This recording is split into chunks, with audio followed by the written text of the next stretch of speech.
Hello and welcome to this complete bust painting tutorial where I want to show you how I made this young miniatures bust from beginning with the assembly over pre-coloring with acrylics, painting it using oil paints to finishing the whole piece by creating a unique base. So please get comfortable and enjoy.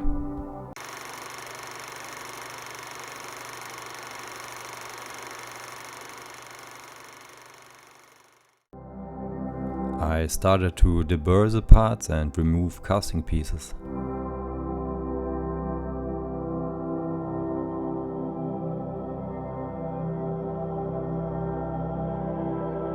At the back of the head was a slight casting seam which I removed, otherwise the head was very cleanly casted. Then I grabbed the helmet where casting had to be removed in the inner part.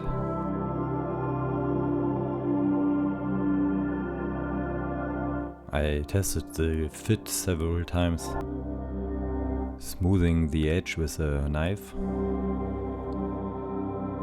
To emphasize the drizzles under pockets or the tornister, I carefully scraped out the crevices a little deeper with my knife. Also, belts or overlying things can be emphasized this way.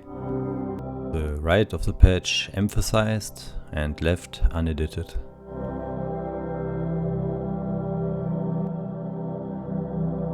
In the case of the bazooka, excess cast residues were also removed and crevices were emphasized. This part caused me great concern in advance, as it was very unclean and a lot of material had to be removed.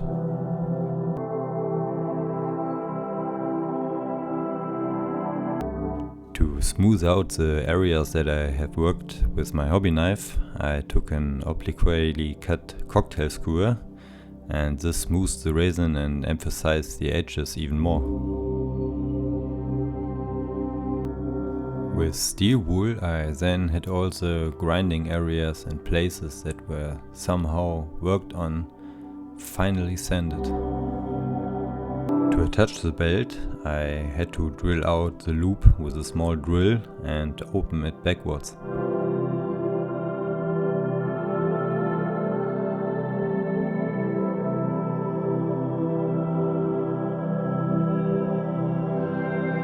And then close it again with super glue.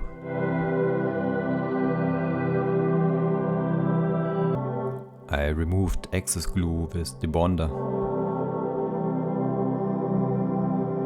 For better handling while painting, I attached all parts with wire or toothpicks on corks.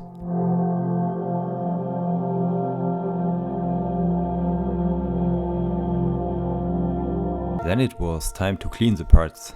In order for the paint to adhere well later, the dust from processing and the grease of the fingers must be washed off with soapy water and a toothbrush. And blowing it dry with my airbrush.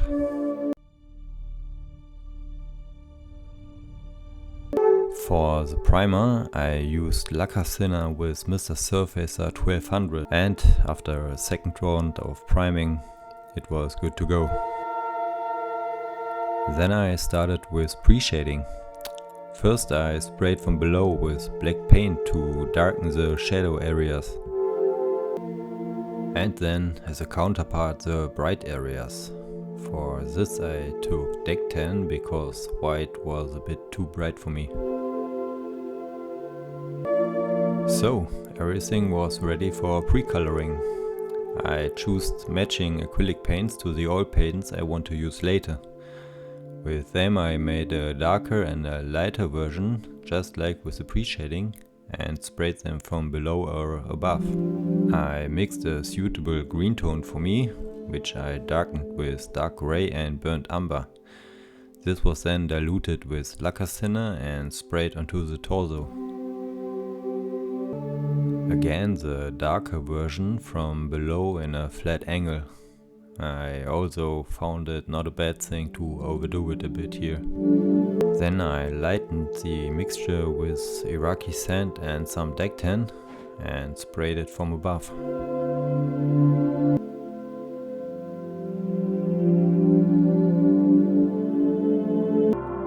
I mixed the shadow paint for the face from cavalry brown, burnt umber, Prussian blue and yellow ochre.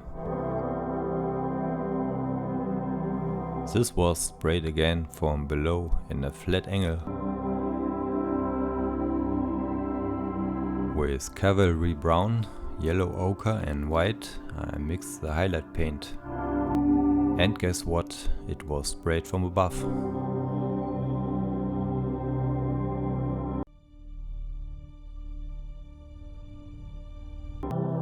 So, that was it for now with the airbrush part, and I could finally grab a brush to paint details like the patch.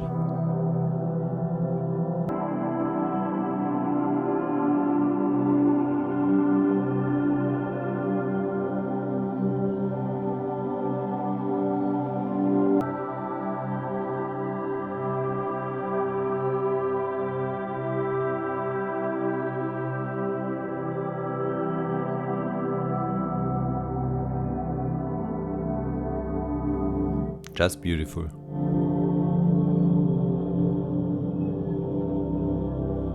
At my first bust I painted the eyes relatively late when I was already quite far in the painting progress with oil paints at the face. But since they helped me enormously to see where I stand and they directly gave a more human impression to the piece, I decided this time to paint the eyes before I start with the oil paints.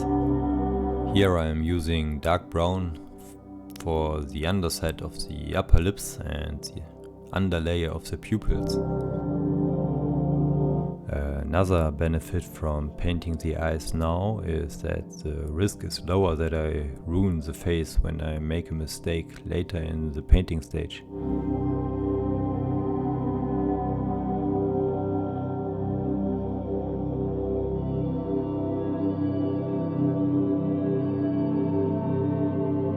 I then used blue to paint the rainbow skin of the eye, but I made sure that the outer ring of the dark brown paint remained to be seen.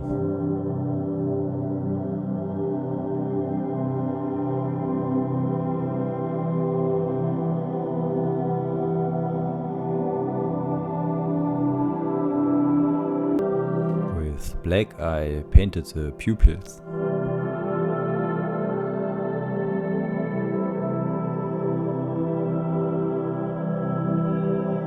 And indicated some light reflections in the eyes with white. Note that eyes are not really round and should be adapted to the shape of the eyelids. With a light pink tone I painted the lower lids to indicate a fleshy lid. The effect will be toned down a bit when painting with oil paints later.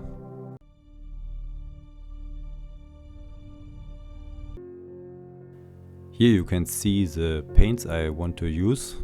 With the upper ones I will be mixing the basic skin tones, and the lower ones will be used for detailing later. And odorless thinner and liquid for thinning and blending the paint. First I place the oil paints on a piece of cardboard to dry them out and get rid of the linseed oil. Like this you avoid a glossy painting result later. And here I spread them out with a toothpick so they have more contact to the cardboard, and let them dry for a few hours. Then I transfer the paints to my palette, which is white tile, using my palette knives here. And with the palette knives I also started to mix the basic skin tone. I mixed Terra Rosa with yellow ochre in almost equal parts, but a bit more Terra Rosa, so it's more reddish than orange. And I like keeping my palette clean in between. Then I added a slight amount of cobalt blue to darken the mix, but it's a very powerful color, so you have to be careful here. And this is a basic skin tone which we will use for mixing shadows and highlights. I mixed 3 shadow colors, adding cobalt blue and Terra Rosa, and adding more and more the darker the paint became.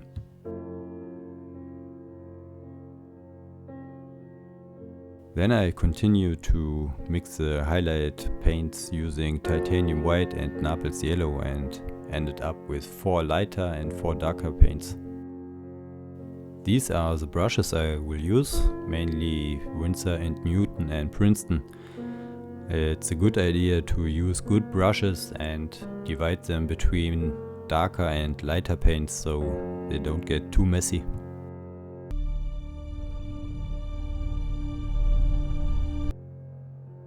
Then it was finally time to get some paint onto the set.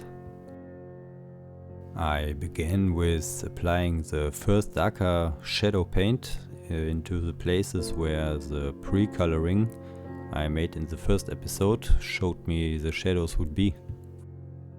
I used a filbert brush for blending the edges and get a smoother transition.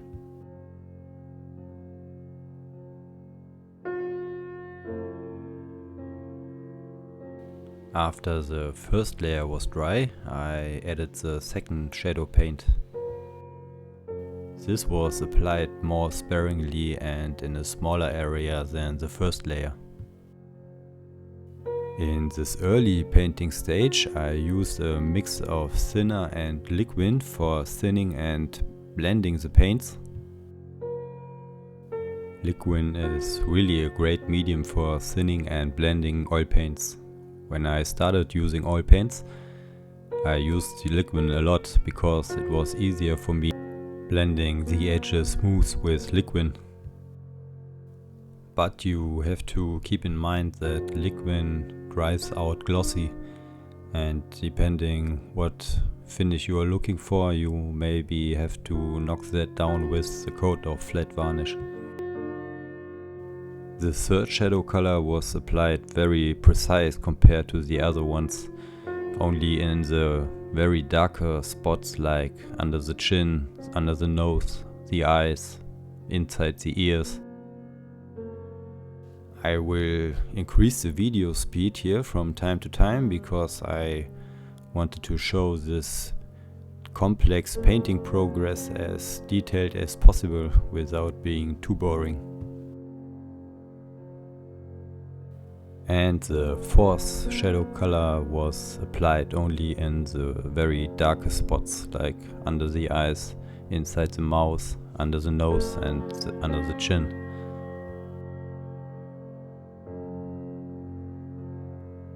The brush I am using here is a Princeton shortliner, a very precise brush and ideal for jobs like this.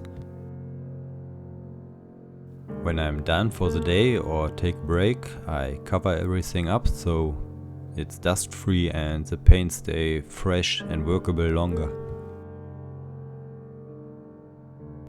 Now it was time to start adding the first highlight colors, and this was done in the places where the pre-coloring showed me the lighter spots would be. And I here of course switched to the brushes for the lighter paints. The maybe now hard edges and transitions will be refined later in the detailed painting progress.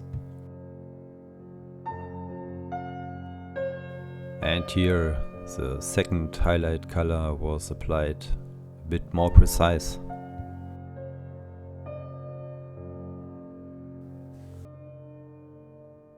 Then I grabbed me some golden baroque red from Old Holland to add some red tones to the shadows. This paint will be used a lot from now on because its nice red tone brings a lot to a more lifelike look for this face.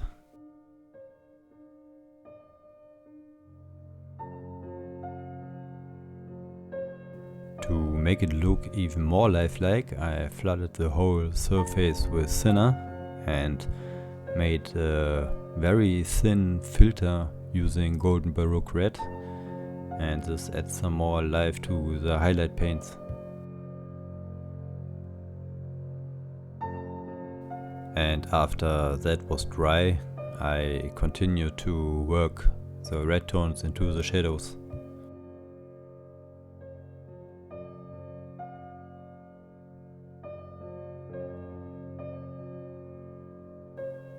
For some variation, I mixed golden baroque and terra rosa in almost equal parts and created a even more reddish tone, which I worked into the darker places and shadows and crevices and folds.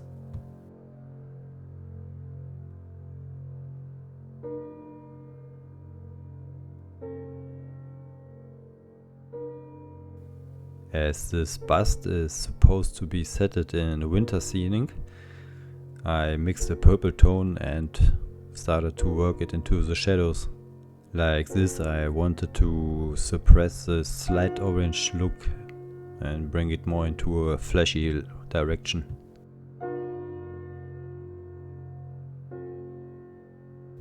To indicate a 5 o'clock and bearded shadow, I used indigo and applied it in the lower face area, like the jaw around the chin, where this bearded shadow would be. This paint is applied very diluted and you have to be very careful, as it can turn out too blue if you overdo it here. It's in general a good idea to apply several thin layers instead of one thick one. After that, I applied the last two highlight paints, and this is the third highlight paint I applied on the more exposed areas, like on the cheeks and the forehead, the nose, the chin.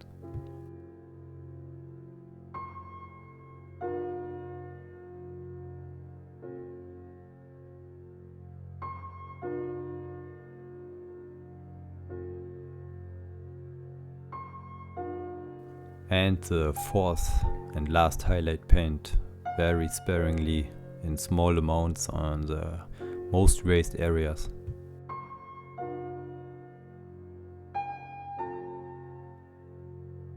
I wasn't happy with how the neck area turned out, and here I start to repaint it. As you can see, it's never too late to change or correct things you don't like or which didn't work out, and even if it's not a fun task, it's all possible. From now on, it was all about refining details and getting the shapes of the shadows and the skin tones into a good direction, and I here add a mix of permanent red and golden baroque red to bring a more lifelike look into the skin tones. I would say that maybe the first 70% of the painting progress you don't feel very comfortable because it looks weird and awkward and you think, what am I doing here? And the whole picture basically comes together with almost the last brush strokes. So don't get yourself encouraged because it looks not good from the beginning. You really have to stay with it and keep on pushing.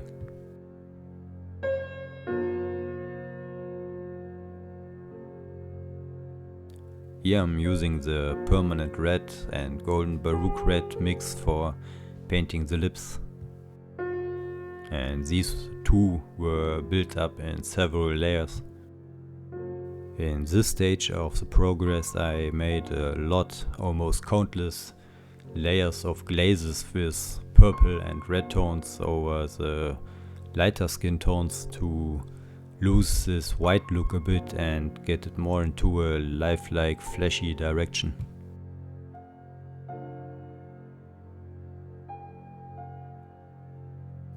And to re-emphasize the most raised spots like the nose or the chin, I used again the third highlight paint to brighten these spots up a bit. But this time this paint was diluted even more to let the layers underneath shine through.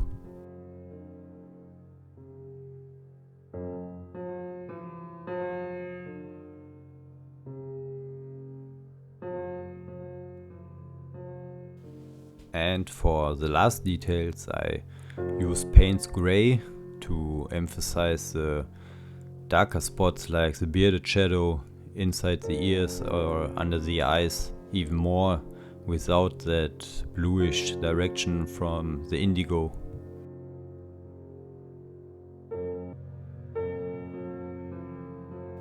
And with that being said, we are basically done with this part, the face, and can move on.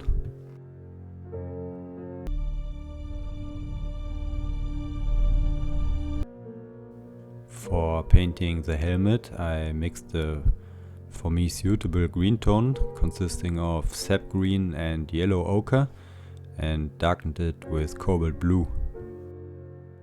I then made two darker tones, adding raw and burnt umber, and two lighter versions with adding white. I then started with painting the basic tone into the darker areas, roadmapped by the pre-coloring. And the two darker tones were then worked into the more shadowed areas, always after the previous layer dried. Of course, blending was necessary here too for smoother color transitions.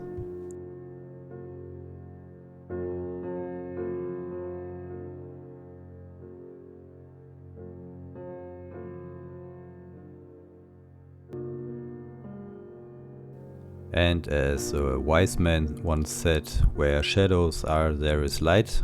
So I applied the two lighter versions of this paint on the more exposed parts of the helmet. To speed up the dry times, I can highly recommend to get a slow cooker or crock pot.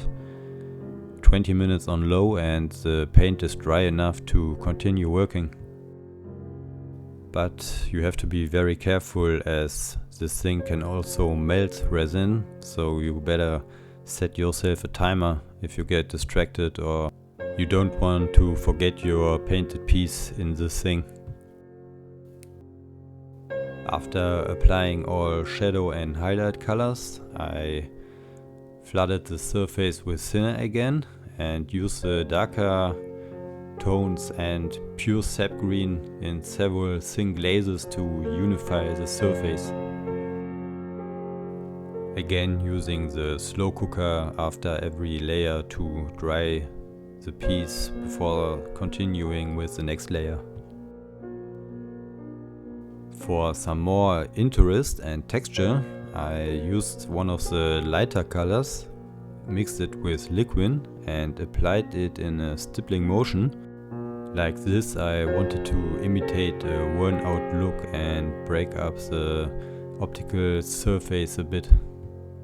Liquid was perfect for this job, so I accepted the shine that resulted in using it for the better result. And to knock that shine down, I made two very thin glazes with the darkest tone to finish the surface.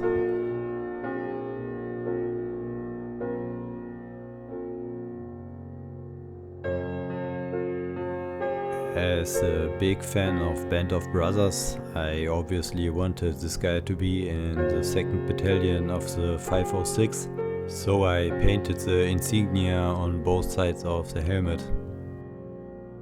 For that I grabbed me some white oil paint and a good brush and painted the basic shape of the insignia. And with a flat shader brush moistened with thinner, I could then rework or correct the shape, or even remove it completely if it came out very bad or useless.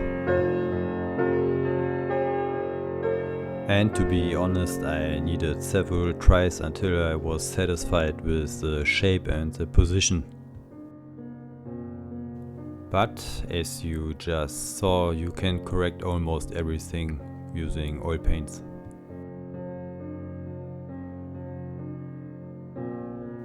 Not perfect, but it will do the job. When removing the white oil paint, there was always staying some white pigment, and to suppress that I made two thin glazes around the badge.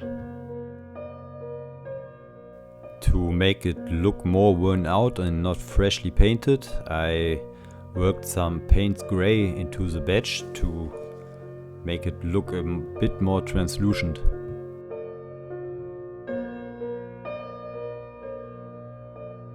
I base painted the leather chin strap with raw umber as a basic paint,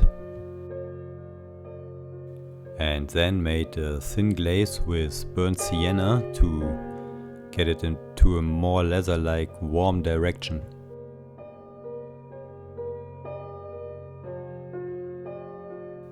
And with thicker burnt sienna, I added some scratches and wear and tear to the strap.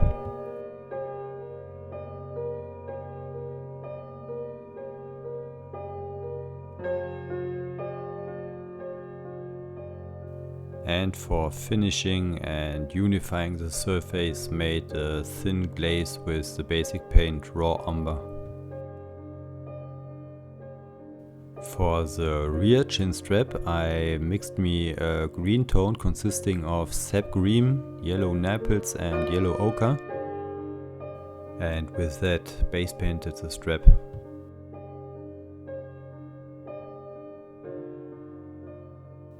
With Payne's Grey I worked some shadows into the more hidden areas of the strap. And as I was just using this paint, I used it for the backside of the helmet to make it look more darker and shadowed. To give the strap a more fabric-like look, I made countless dots with white oil paint.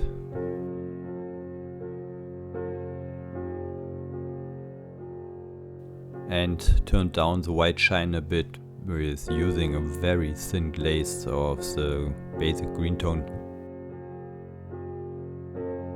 Okay, last finishing touches. The metal parts were base painted with black oil paint.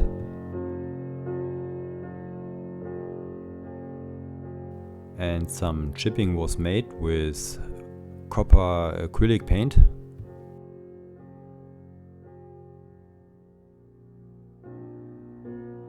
And to make the edge of the helmet more used and worn out, I used natural steel for some metal chips.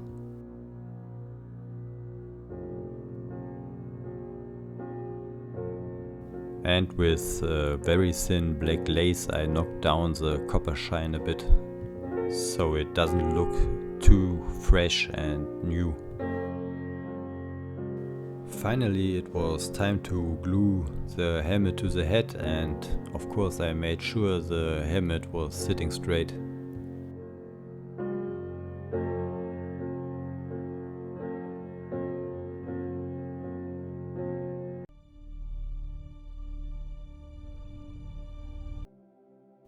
I started to mix the green tone for the uniform without a specific formula.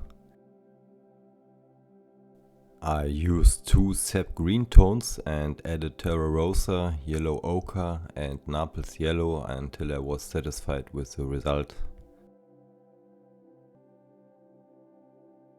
With adding white to the base paint, I mixed three lighter versions for the highlights.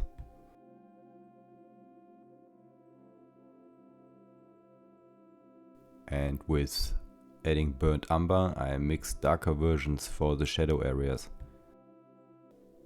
I started the painting progress with painting the base paint, aka shadow color 1, into the places where the pre-coloring showed me the darker spots would be.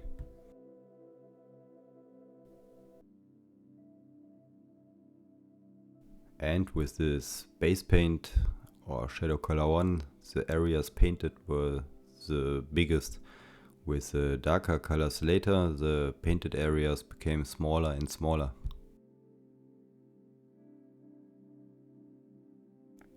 And here I'm starting to apply the second shadow color in a more precise way in smaller areas.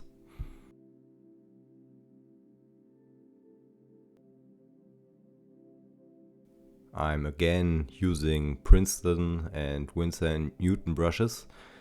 For me they are the best brushes and perfect for precise painting, and you really feel the quality. And the second shadow color was also applied, diluted in several layers until I was satisfied with the coverage.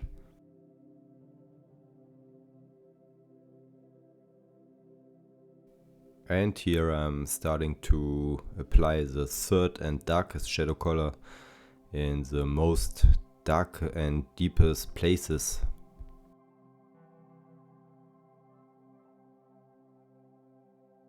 All seam lines and crevices were also emphasized this way.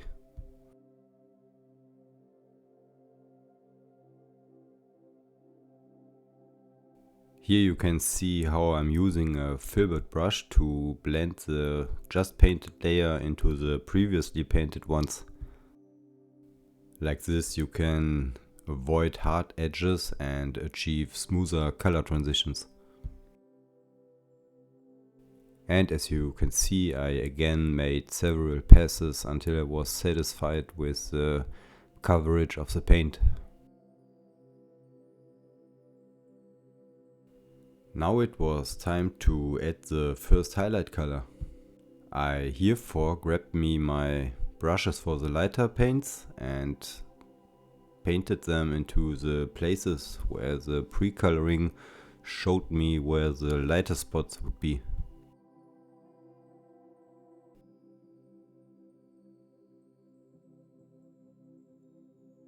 Okay, we are skipping highlight color 2 and jump directly to highlight color 3.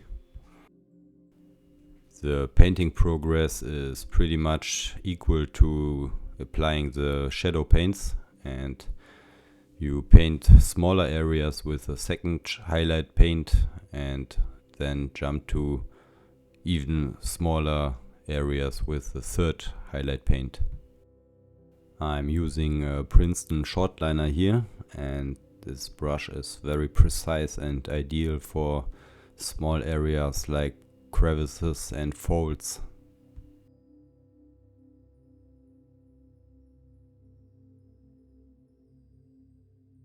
And this highest highlight was also used for outlining details and seam lines. And after I applied all highlight paints, I switched back and forth between shadows and highlights and repainted areas until I was satisfied with the contrast. As you can see, this switching back and forth is time consuming, but I think it's totally worth the effort.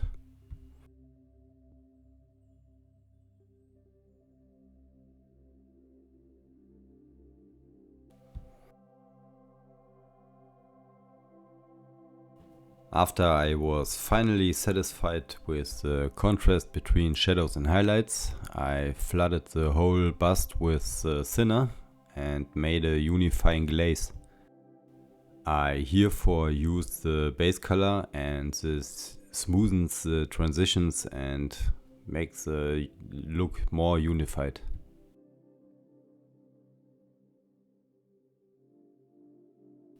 And with a dry brush I removed the pool paint in the crevices so that it doesn't cover any painted shadows.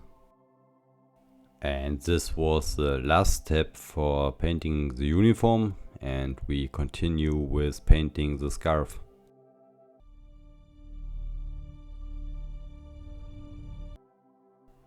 For the scarf I wanted to try a different approach. I mixed me a new green tone and with this base paint made 4 thin glazes to benefit from the pre-shading.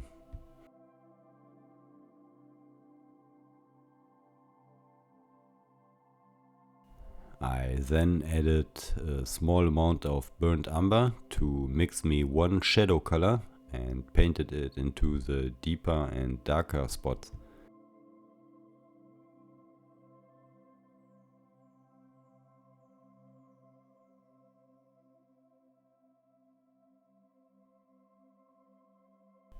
And with adding white, I mixed me one highlight paint and applied this in the more exposed lighter spots. For this smaller part of this bust, I was hoping for a quicker approach. I would not choose this approach for the whole uniform, but for a small part like the scarf, I thought it would be worth a try. I then added more white until it was almost pure white, and by stippling the paint in the lighter areas, I tried to replicate a fabric-like textured look. And after this was completely dry, I made a unifying glaze with the base paint and moved on to the next step, the khaki parts.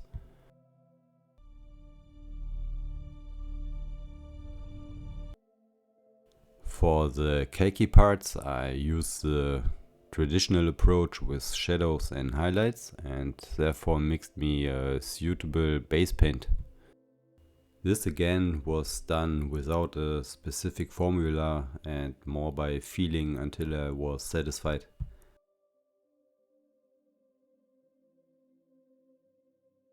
And with adding white, I mixed two lighter versions, and with burnt umber, two darker versions.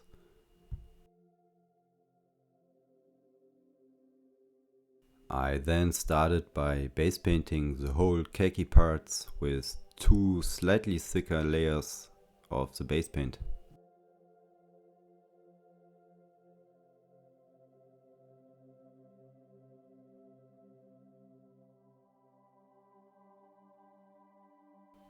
Then, again like at the uniform, I started to apply the first shadow color into the slightly darker areas and blended them into the base paint using the filbert brush.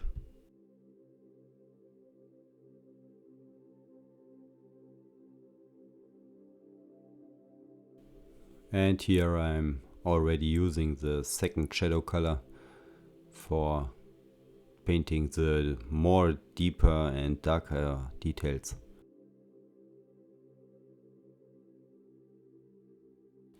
And again, after the shadows came the highlights, and I painted the more exposed and lighter areas. And again, I skipped the first highlight color and jumped directly to the second highlight.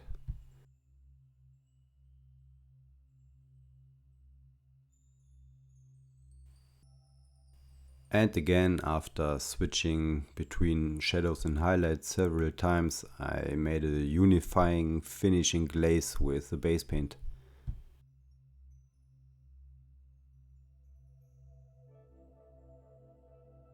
Like my reference pictures showed me, the backpack has light green belts and seams, and I therefore mixed me a suitable green tone and painted them like this.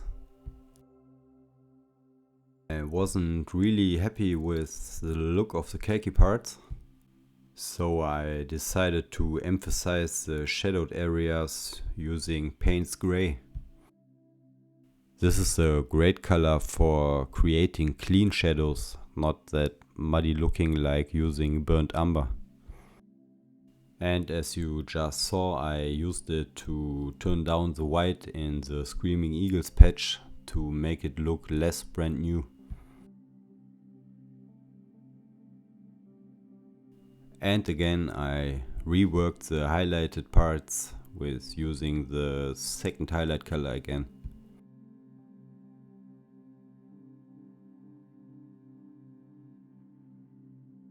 And to unify these layers, I again made a glaze with the base paint. I'm not completely sure if these shoulder pads are leather parts, but I decided to paint them like this. I herefore started with base painting them in a suitable brown tone. And to simulate some wear and tear, I lightened the paint up until it was almost pure white to paint some cracked leather.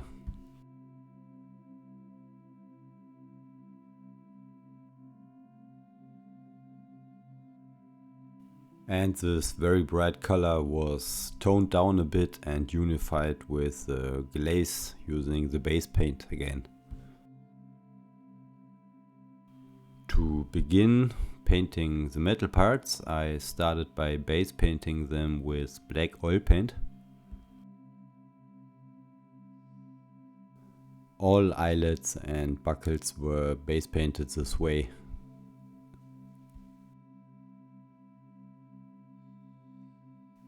For some chipping effects, I used acrylic copper paint to simulate exposed metal parts.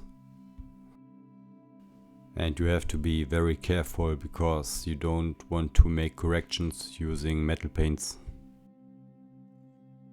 And to unify the metal parts and make them look a bit less shiny, I made a very thin glaze with black oil paint over all the chipped areas. For the US lettering on the backpack, I again used black oil paint and tried to outline the lettering with a very thin brush. And after I was satisfied with the result, I repainted it with a slightly wider brush and used the opportunity to emphasize all seams with the black oil paint. And as a final step for the torso, I used thick black acrylic paint to paint the pole and the underside of the bust. And then it was time to put this piece aside and paint the bazooka.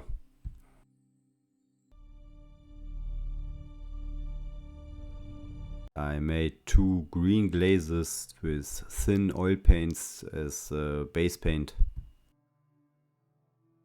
And with burnt sienna I base painted the wooden shoulder rest. Then I tried to paint my first wood grain in 1/10 scale, and I started with burnt umber to paint a thick dark grain.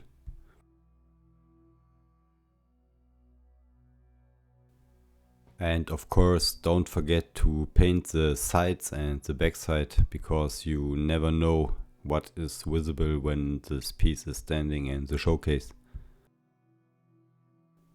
Then I mixed some raw umber with a lot of white and painted a lighter grain between the darker ones. And for some variation I mixed burnt sienna with white to paint some orangish grain.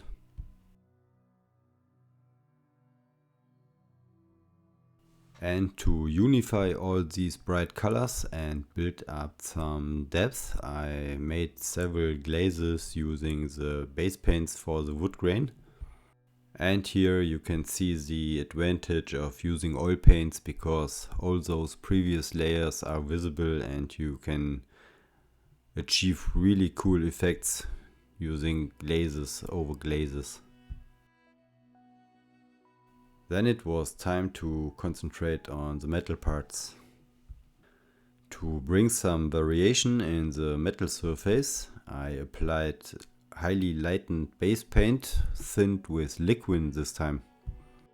By stippling this mix onto the surface, I could achieve some color distraction and blended it with a dry, stiff brush. And as I wanted to paint some chipping, I used this mix for painting the first lighter chips.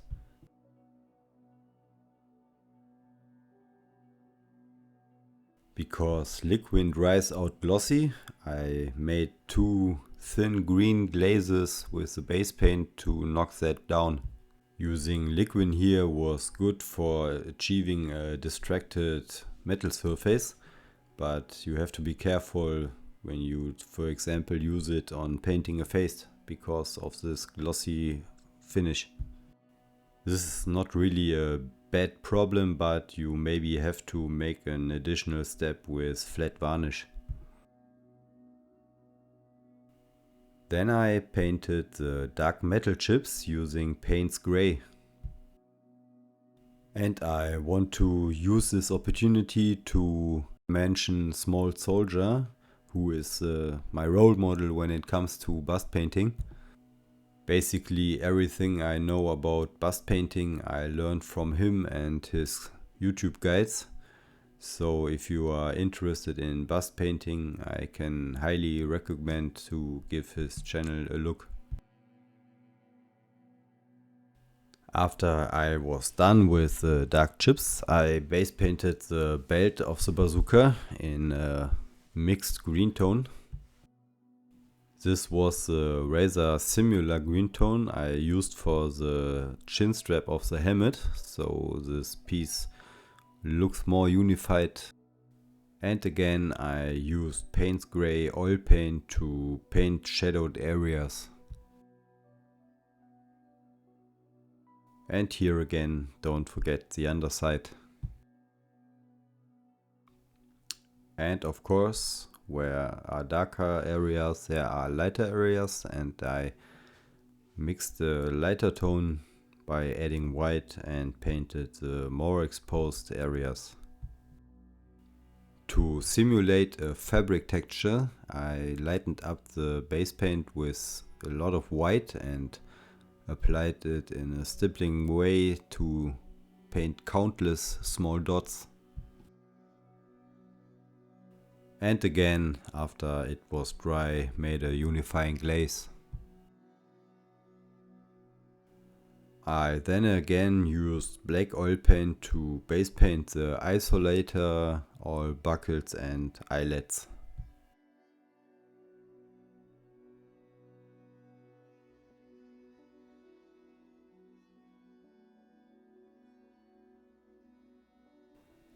And here I'm using the black oil paint to darken the rear opening and to simulate some soot from firing the rockets. And here I'm using an old stiff brush to blend this soot simulation into the surface. As far as I know, this isolator is a piece of rubber, and I used white oil paint, very diluted, to paint some wear and tear. And again unified the surface with a black glaze. Because I really love rusty looks, I couldn't step away from using some rust effects on the biggest chips. I'm not saying that this is a very realistic approach to painting a bazooka, but I this time prefer the look over the realism. The application was as usual.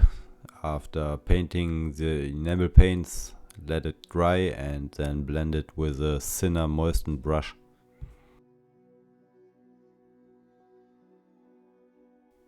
And to outline details and emphasize some darker areas, I made a pin wash using a panel line wash. This was also applied, and after a short drying time I cleaned it up with a thinner moistened brush. To finish the metal parts, I used VMS metal pigments and polished them into the black oil paint using a rubber silicone brush. And using graphite pencils I was able to reach the smaller places like the screws or emphasize the effect even more on the bigger parts. And just like at an armored model, the chipped edges were treated with graphite pencils too. For some smaller spots like the screws or the buckles of the belt, I used metallic acrylic paint to emphasized these chips a bit more, and then again made a thin black glaze with black oil paint to make it a bit less shiny. Because I liked the way the wood grain was looking when the paint was still wet, I tried to recreate this effect using wet effects or glossy varnish. But this was not bringing the effect I was hoping for, and believe it or not, but Pigment Fixer brought the effect I was hoping for. And with that we can finally call this bazooka done and move on to the next steps, the assembly.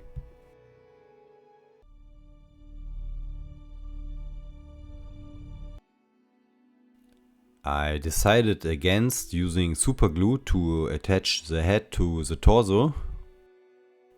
I instead used green stuff for this job. This gave me a bit more time to place and arrange the head, and it had a bit more volume, so the head ended up a bit higher. For attaching the bazooka, I again used super glue with activator spray.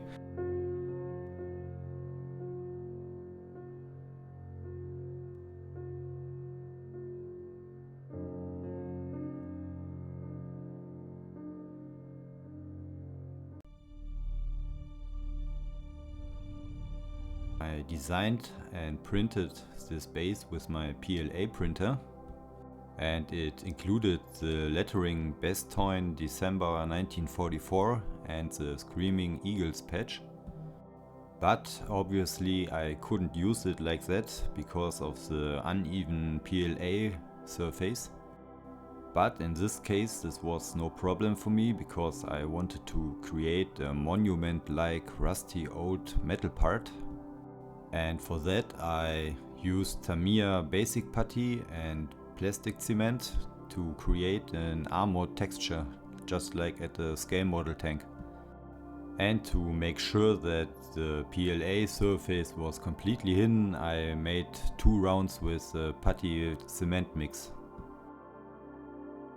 After some sanding, I applied a layer of Mr. Surfacer 1500 to give the surface a slightly smoother finish. To get a dark base, I used black rattle can primer and then started to apply a rust mixture consisting of Tamiya high red and flat yellow.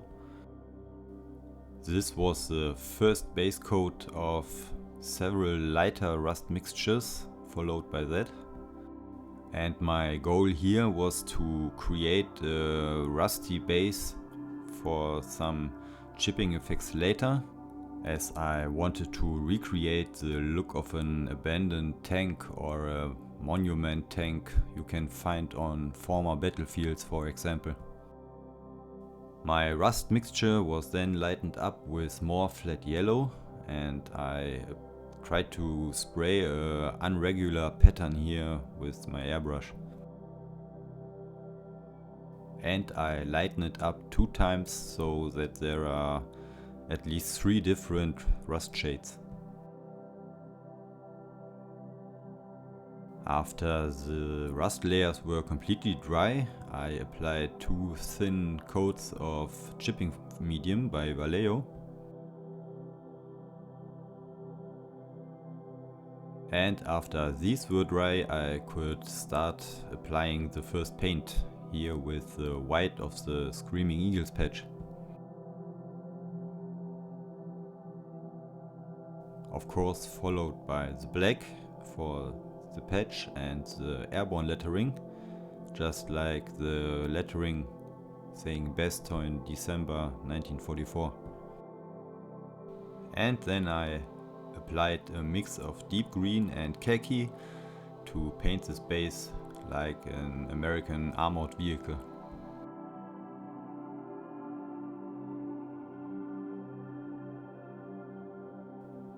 Last details were brush painted with flat yellow because I had better control here. And this could be done slightly messy because I'm going to chip the hell out of it in the next step. And as I just said, the next step after the paint was dry was to reactivate it with some water and use a stiff old brush for the chipping. Like I said before, my intention here was to recreate the look of an old or abandoned tank standing on a former battlefield as a monument, for example, and I therefore removed the green paint so the rusty surface can shine through. This was the first time I used Tamiya paints in combination with chipping medium, and it worked much better for me than using, for example, Vallejo or AK acrylic paints, because this was much more controllable. After it was dry, I saved my work with a coat of Rattle-Can matte varnish and applied another 2 rounds of chipping medium. And as my bust is an airborne ranger in Bastogne, I wanted to give it more a winter-like direction with applying a whitewash consisting of flat white over the chipping medium. I was hoping to recreate the look of an American armored vehicle with a winter camo like this.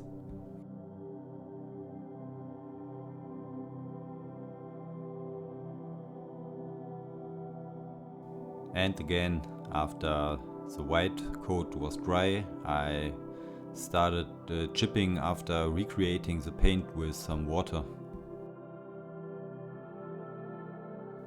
It's easy to get carried away here and overdo it with chipping, and I wasn't sure if I wanted it to be more white, green or rusty, and I tried to hit a good spot here.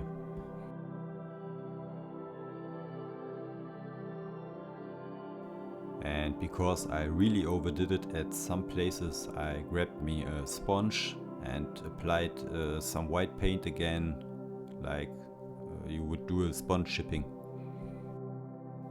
Like this you can make easy corrections if you get carried away and overdo it with the chipping like I did it here. And as the chipping stage was done now, I made several thin coats of ultra matte varnish to protect the layers and move on. I then used enamel paints to emphasize the rust spots a bit and make them look more crispy. This was done exactly like you would do it on an armored model or anything else rusted, by applying the paint with a brush, let it dry for a few minutes and then use the brush moistened with thinner and blend it into the surrounding. I used the AK's snow products here for the first time and I was pretty pleased how it came out. I started to make a mixture of snow sprinkles and snow microballoons in almost equal parts, and then added some drops of still water to dilute this mix a bit. And by adding wet effects I hoped to give it a glossy wet look. This mix was applied by a brush and placing it on the horizontal surfaces. As snow can accumulate on the smallest protruding surfaces, I also treated the Screamy Eagles patch and the lettering. And I here use pure still water to blend the edges of the snow paste. To create the look of a fresh fallen powdered snow, I sprinkled the snow microballoons on top of the still wet paste. The microballoons get fixed by the wet paste and the excess was knocked off.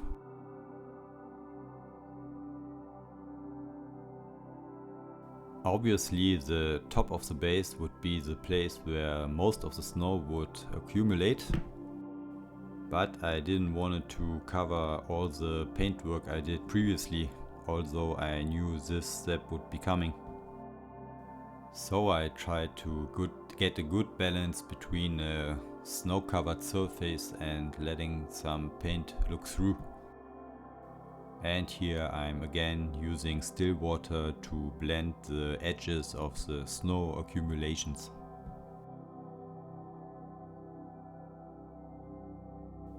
And again sprinkled some microballoons on top of the wet paste and knocked off the excess. And I think it's not that bad. As a snow-covered metal surface would look some kind of wet or moist, I used wet effects and brushed it on the not snow-covered surface to give it a glossy look. And with this step done, I could put the base aside and take care of the finishing touches on the bust.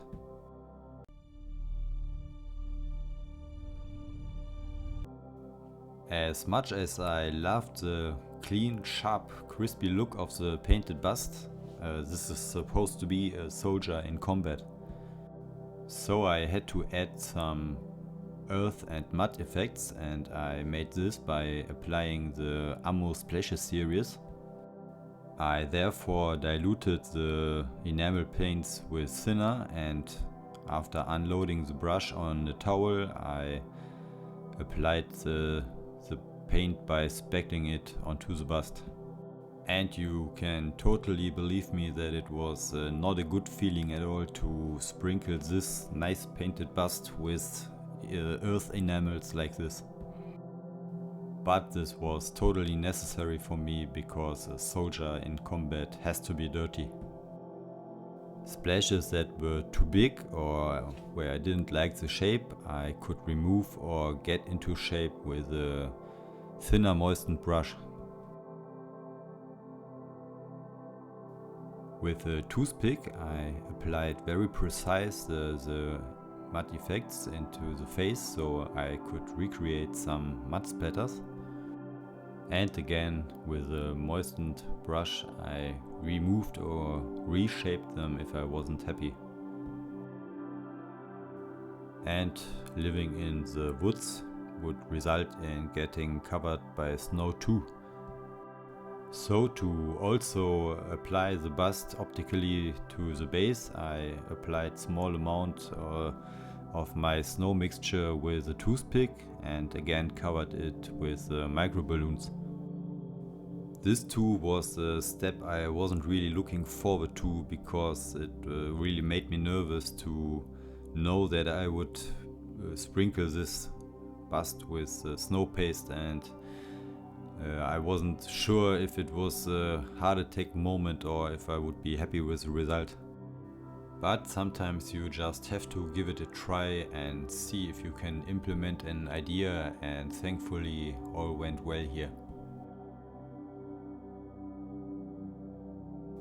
As the helmet is a metal surface too, I painted it with diluted wet effects to make it look more wet and moistened.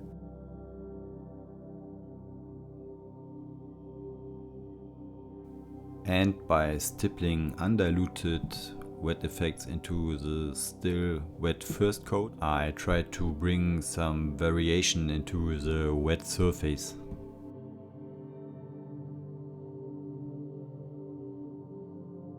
Then it was finally time to put everything together and I could remove the base from my professional painting holder. I filled some wood glue into the pole hole and placed the bust into it. Of course, beforehand I thought about how I wanted to present the bust, and I just had to make slight corrections of the setting. And after I was happy with the final pose, I covered the pole hole with a mixture of the snow paste and some snow balloons. And with these last steps, to me very special project came to a very satisfying end. I must say I'm very happy how my second ever painted bust came out, and I couldn't be happier with the result. Thank you for watching my video. I hope you enjoyed it. I would be very happy if you support me by subscribing or leave me some feedback in the comments. Goodbye and stay safe.